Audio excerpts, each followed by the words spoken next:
أظل بنتا للبيان وفية. runtii waxaa weeye waxaan u imid yani halkan imid ayada oo macaan la igu sheegay macaanka waliba kaca waxaan qaatay daawo kuura ah haddaan daawadii qaatay oo dhamaystay inta aan daawada cunay oo ku dhex jiray runtii waxaan dareemay caafimaad weyn oo ah yani xanuunka aan dareemayo oo macaanka ahaa markii aan daawadii kala barmarayo maalin maalmaha kamid ah waxaan iska qaaday test ayaan iska qaaday sugarka ah runtii anoo waxa weeye xaqiiqda marka idin sheego waxaa la yiri sonkortaada waxay maraysaa 118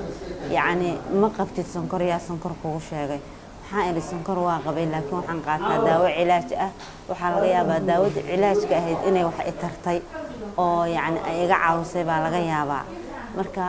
wuxuu yiri yani ninka dhakhtarka oo baaraya waxaa ay sheeg dhici karta inaadan sonkor qabin markaaga hore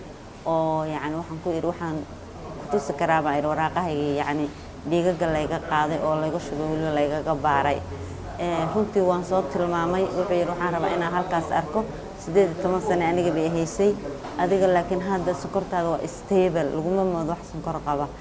waan laabtay maalintii dambe daawada intii iga dhimanayd haddana 3 meelood yani 2 meelood markaan cunay oo meel ii harsan tahay ba maalmaha kamid ah waxaan isir test iska qaad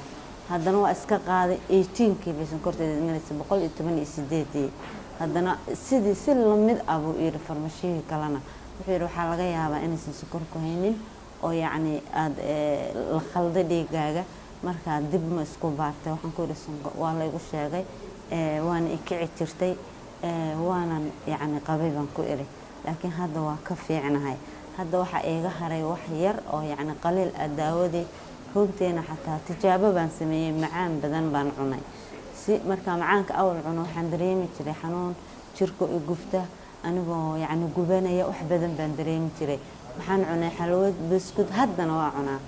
yani waxba maan dareemin wax yar haraad baan dareemay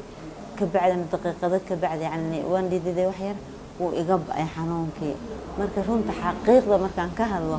waxaan difference weyn yani oo haday noqoto caafimaadka haday noqoto jirka haday noqoto cuntadan cunaya hadda wax daawa ma qaato